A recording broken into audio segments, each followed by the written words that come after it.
Salam alaikum les jeunes, j'espère que vous allez bien, ça commence à toucher mes chars. Dès le début, je scrunch. Bref, aujourd'hui j'avais envie de parler d'un sujet parce que j'ai vu passer l'histoire de Mélanite. Ça m'a fait trop mal au cœur. Et ça m'a fait penser à la dépendance affective te mènera à des choix de zbeul. Bref, déjà, avant toute chose, avant de commencer n'importe quelle relation, comme je vous l'ai souvent répété, il faut se reconstruire les filles. Parce que si tu t'aimes pas un minimum, tu vas faire des choix de vie qui vont te détruire encore plus. Et tu vas attirer, je l'ai lu, c'est véridique, quand on est dépendant affectif, on attire les gens narcissiques. Les profils narcissiques, on les attire comme des aimants. Donc faites attention. Avant d'entamer quelle que soit la relation, essayez de vous rafistoler un minimum. Prenez soin de vous, aimez-vous un minimum, c'est primordial. Parce que tu vas commencer un début de relation. Quand par exemple tu sors d'une relation hyper toxique qui t'a détruit pendant des années, t'es pas à réparer en fait. Et tu vas te refoutre dans une relation et tu vas réaccepter des choses que tu n'aurais pas acceptées une seule fois dans ta carrière si tu avais un minimum de confiance en toi. Tu n'aurais pas accepté, tu vois. Et j'ai entendu le discours qui était très pertinent de Mila Jasmine. Elle a très bien parlé dans la vidéo de Chris. Et elle disait que, on va parler de ça justement, si vous aviez un minimum confiance en vous, vous n'aurez pas accepté le quart de ce qu'on vous fait subir. Et c'est très vrai, vraiment les filles. Vous ne méritez pas le dénigrement. Vous ne méritez pas un mec qui vous manque de respect. Enfin, tout un tas de choses que vous ne méritez pas et que vous acceptez parce que vous êtes dans une position de faiblesse où vous manquez de confiance et vous n'arrivez pas à vous en sortir. Aussi, il y a des femmes qui ne sont pas capables de rester seules. Dès qu'elles se séparent, elles trouvent n'importe quel pélo pour partager leur vie, alors que le mec il leur apporte rien, à part les détruire encore plus qu'elles le sont de base.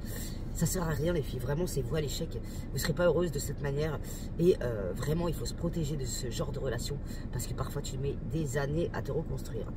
Des fois ça va un peu plus vite, des fois là tu passes de la tristesse à la colère et la colère elle te donne une puissance phénoménale que tu pensais même plus avoir.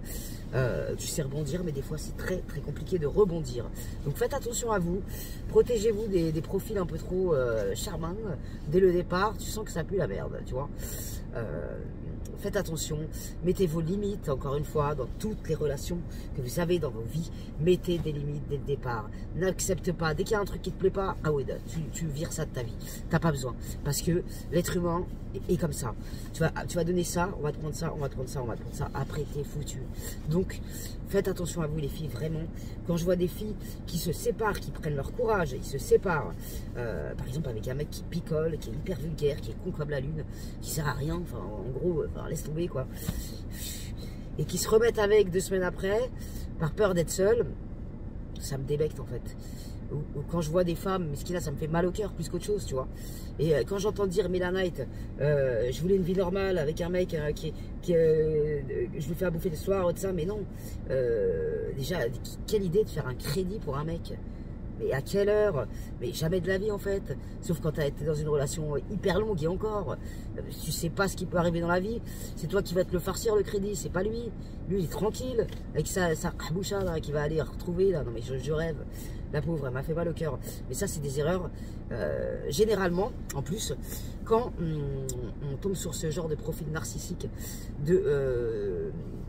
quand on est dépendante affective, généralement, la plupart du temps, on reproduit les mêmes erreurs et on retombe toujours sur le même profil. On dirait que quand on est comme ça, on les attire. C'est un truc de dingue.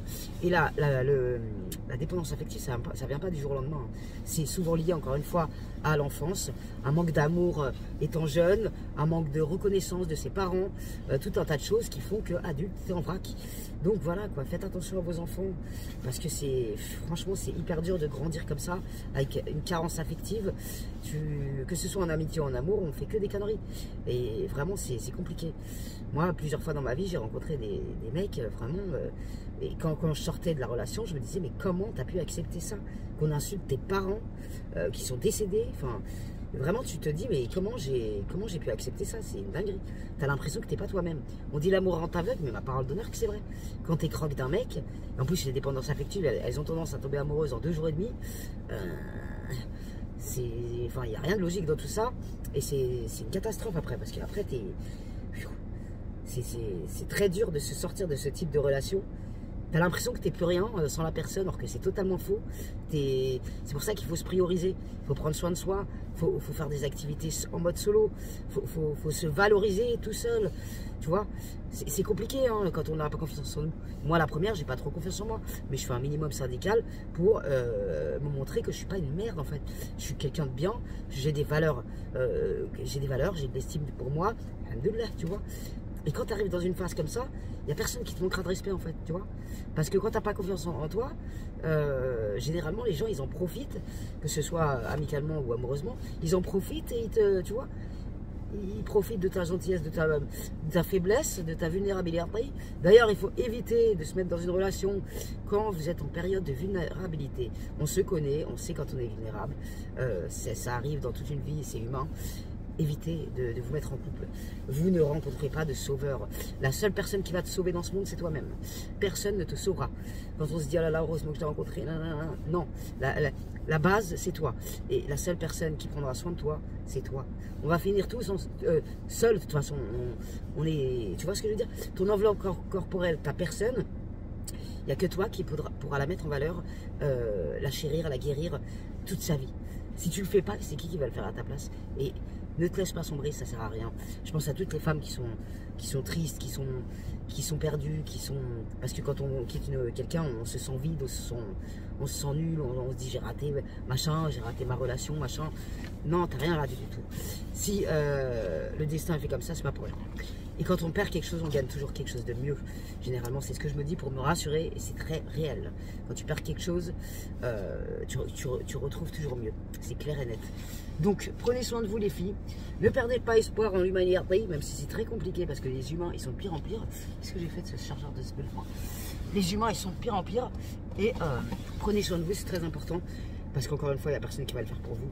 Et ça serait tellement dommage de gâcher du temps, de gâcher vos vies comme ça, c'est tellement dommage.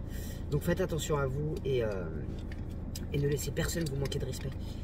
Quand il y a un manque de respect, dès le départ ou même au milieu, hein, à Wood, c'est par toi, c'est mieux pour toi. Parce que plus tu vas rester avec la personne, plus tu vas être dépendante et plus tu vas être dans la khorda pour t'en sortir. Bref, prenez soin de vous, gardez la pêche et la santé. Je vais à la salle prendre soin de ma pomme, ça va me faire du bien et je vais faire mon cardio parce que tu vois là l'objectif du jour de Tata c'est faire son cardio parce que je le fais plus, ça fait 3 semaines, c'est pas bien du tout. Donc voilà, donnez-vous des objectifs personnels qui vous rendent fiers jour après jour et faites attention à vous parce que l'humain est mauvais, pas tous, Dieu merci, ne mettez pas tout le monde dans le même panier, mais préservez-vous un minimum. Bref, c'est la Malik Legends, prenez soin de vous, garder la pêche et la santé. Merci à ceux qui like, qui partagent, qui commentent. Ça fait grave plaisir à Tata. Même si vous êtes peu nombreux à Sarbiland, d'aimer notre thérapie de groupe. Et on en parle de cette bouclette ou quoi? Je suis plus une 2B là. Je suis une quoi? Non, franchement, j'ai des anglaises peu chères. Elles sont incroyables. Bref, c'est la Malik Legends. Prenez soin de vous.